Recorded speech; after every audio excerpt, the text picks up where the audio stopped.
Charlie Smith, Jongpanji, Georgia Strait. I'm Charlie Smith, editor of the Georgia Strait, and I'm very happy to be back for another week on WOW TV for our weekly roundup.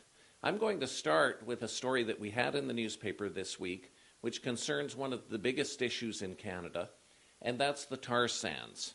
In Alberta, there's massive amounts of oil being produced, and this is mostly, or pretty well all of it, is being exported to the United States because that's where the pipelines go, and also being consumed in Canada. One of the goals of the Stephen Harper government has been to get pipelines to the Pacific coast to export that oil to Asia. But it's been opposed by many environmental groups, both in Canada and in the United States, and even around the world. So it's become a very contentious issue, and right now with the climate talks underway in Warsaw, that it's becoming even bigger. So Canada's coming under a lot of criticism.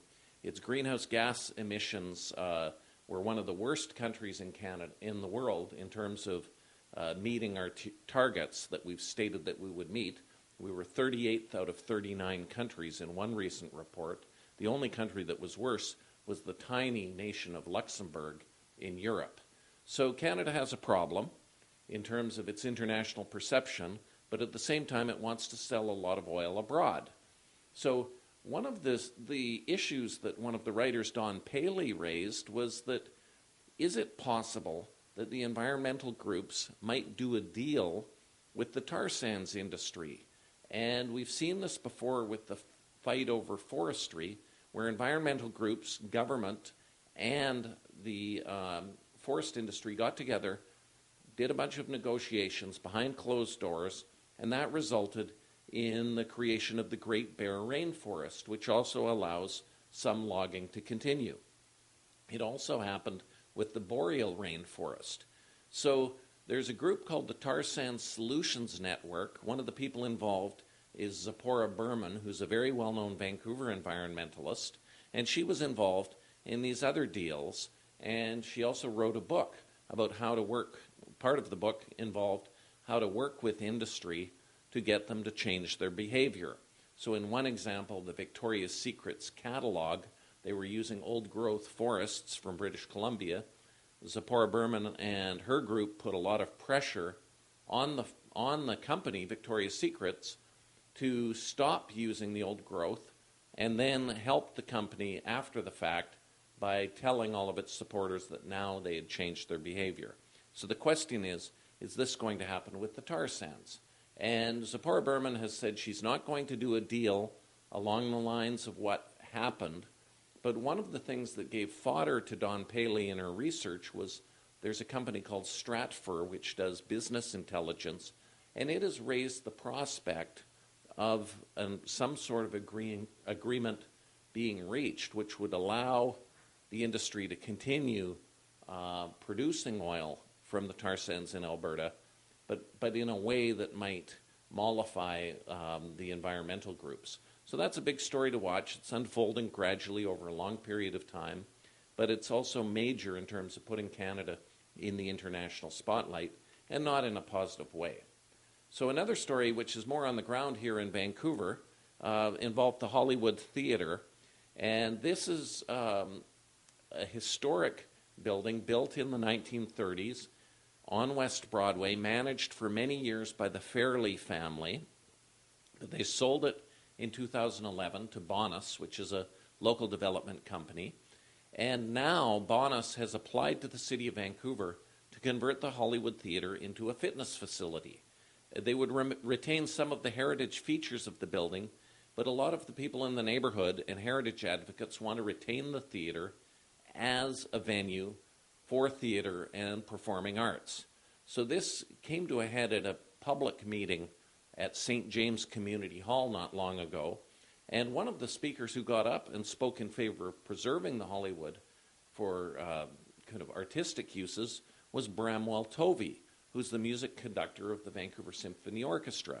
He's a very well-known figure in Vancouver, so people were a bit surprised to see him stand up at basically what was a political meeting and call for the preservation of the theatre. But he also talked about the disappearance of venues like this around Vancouver. And this has been a problem.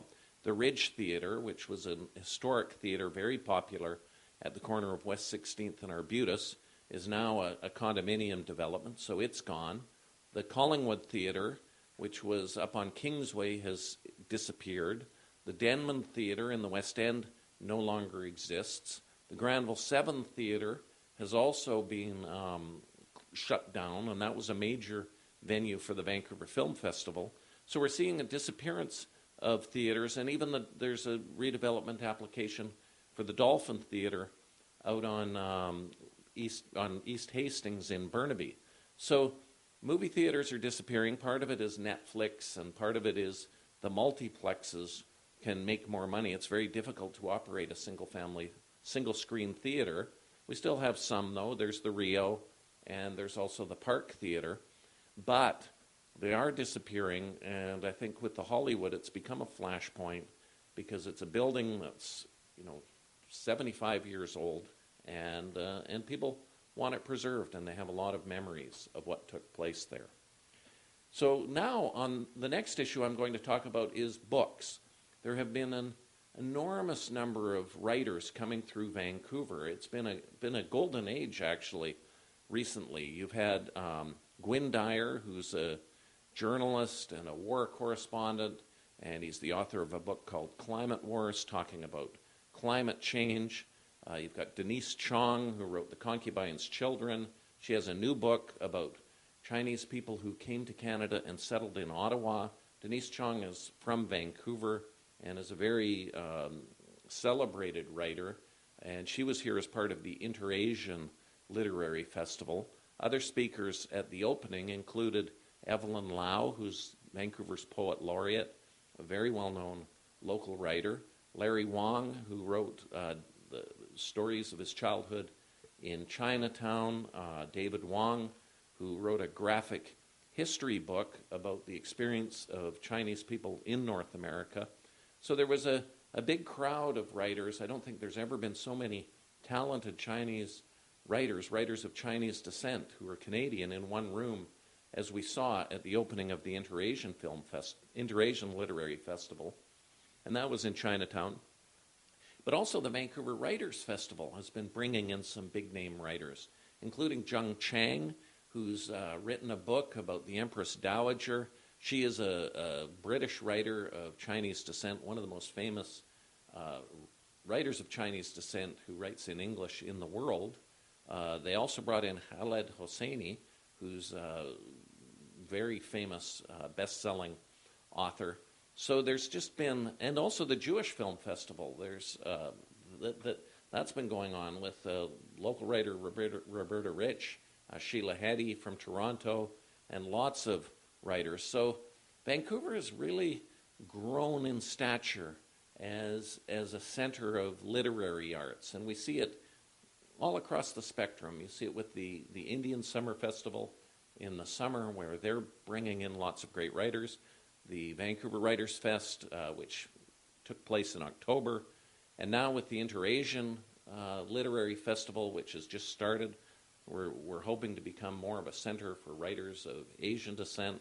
So it's an exciting time in Vancouver if you're a book lover.